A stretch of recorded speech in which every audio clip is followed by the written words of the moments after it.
Hi guys, thank you so much for joining in.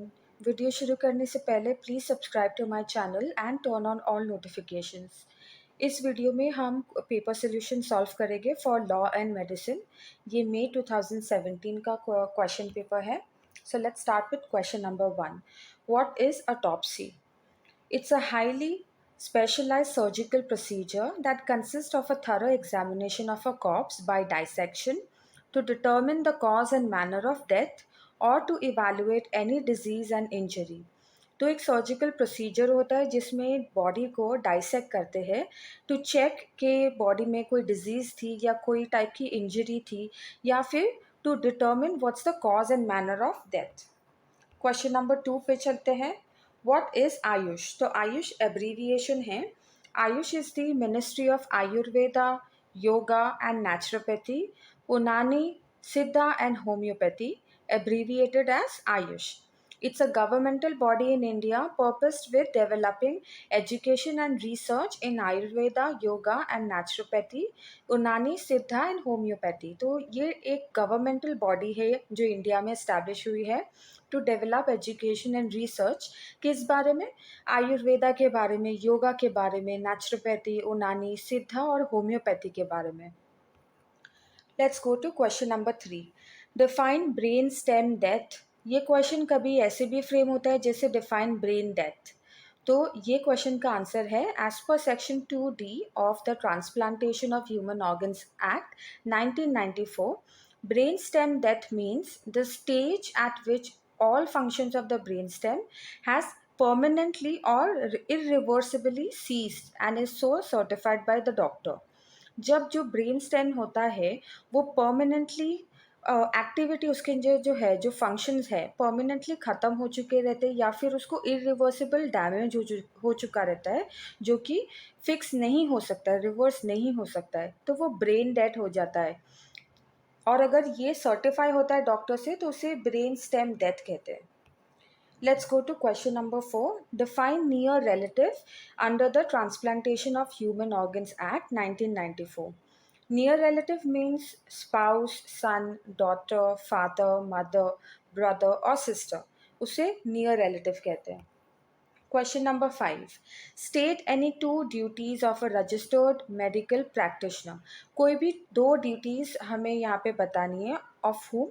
A registered medical practitioner. The first duty is to attend to the patient as long as is required and not to withdraw without giving sufficient notice. तो अगर कोई medical practitioner किसी patient को treat कर रहा है तो उसे कंटिन्यू करे ट्रीट करना as long as is required और विड्रॉ नहीं करना चाहिए without giving sufficient notice. Second duty है duty to provide standard care. एक स्टैंडर्ड ऑफ केयर होता है वो पेशेंट को प्रोवाइड करना। Question number 6. What is golden hour?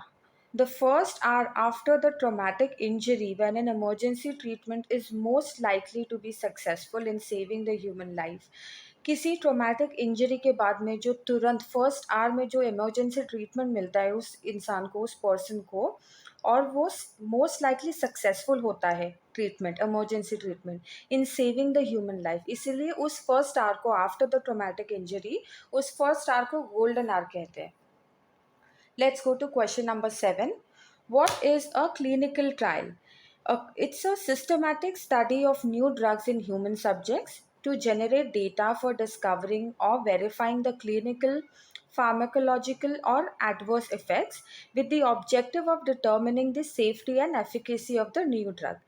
Clinical trial किसे कहते हैं? जब मार्केट में कोई नया ड्रग बन रहा होता है तो नया ड्रग बनने के बाद में उसे टेस्ट किया जाता है ह्यूमन सब्जेक्ट्स पे, ह्यूमन्स पे टेस्ट किया जाता है ताकि वो डेटा कलेक्ट कर पाए जिससे वो समझ पाए कि कोई साइड इफ़ेक्ट्स है, कोई एडवर्स इफ़ेक्ट्स है या फिर क्लिनिकल उसका बॉडी पे क्या इफ़ेक्ट होता है, ये डेटा कलेक्ट करने के लिए with an object to determine उसकी सेफ्टी, मतलब वो ड्रग कितना काम कर रहा है और वो कितना सेफ है वो पता करने के लिए क्लिनिकल ट्रायल किया जाता है। Question number 8. Mention two laws applicable to road accidents. तो कोई भी दो लॉ के नाम देने हैं जो रोड एक्सीडेंट्स में एप्लीकेबल होते हैं। तो first is road traffic act 1988, second is motor vehicles act 1988। Let's go to question number 9. Define magic remedy under Drugs and Magic Remedies Objectionable Advertisements Act 1954. Magic remedy किसे कहते हैं? तो according to section 2C of the act, magic remedy includes a talisman, mantra, kavach and any kind of charm which allegedly possesses miraculous powers for diagnosis, cure, mitigation, treatment, or prevention of any disease in human beings or animals, or for affecting or influencing in any way the structure or any organic function of the body of human beings और animals. तो magic remedy किसे कहते हैं? जो कि तालिस्मान हो या फिर कोई तावीज़ हो या कोई मंत्र हो या कवच हो या किसी भी तरीके का चार्म हो, वो चार्म को, वो तालिस्मान मंत्र को मैजिक रेमेडी कहते हैं. ये चार्म और तालिस्मान, ये मंत्र कवच क्या करता है? बेसिकली अलेजिडली इसे कहते हैं इट पोजेसेस मिराकुलस पावर. क्या करने के लिए? टू ट्रीट या फिर टू डायग्नोस या फिर to prevent any such diseases in humans या फिर animals. Let's go to question number 10, which is the last question. What are the objectives of the Prenatal Diagnostic Techniques Regulation and Prevention of Misuse Act 1994? ये act का objective क्या है? Prenatal diagnostic techniques act का. तो इसका objective first ये है कि it's an act of the parliament of India enacted to stop female foeticides and arrest the declining sex ratio in India. The act ban prenatal sex determination. तो ये act के आने के बाद में जो प्री नेटल सेक्स डिटर्मिनेशन होता था ड्यूरिंग प्रेगनेंसी, सोनोग्राफी करके पता करते थे what is the sex of the baby, ये उस एक्ट की वजह से वो बैन लग चुका है. Now they can not determine the sex of the baby before it's born. तो ये क्यों किया गया था? टू स्टॉप और to decline the female foeticide rate, और जिसकी वजह से जो सेक्स रेशियो होता है बिटवीन मैन एंड वुमेन वो डिक्लाइन हो रहा था. तो उस वजह से इस एक्ट को इनैक्ट किया गया था. ये उसका मेन ऑब्जेक्टिव है. तो this brings to the last question of the video. ये हमारा पेपर सोल्यूशन था for May 2017 law and medicine. इसके बाद मैं कंटिन्यू करूँगी. मेरे पास में और पेपर सोल्यूशंस है जो मैं रेडी कर रही हूँ. तो please keep following my channel. Please turn on all the notifications, and if you like this video, please give a thumbs up. And if there is any feedback, any questions for me, please put it in the comment section. Thank you so much for your time, guys. Bye for now.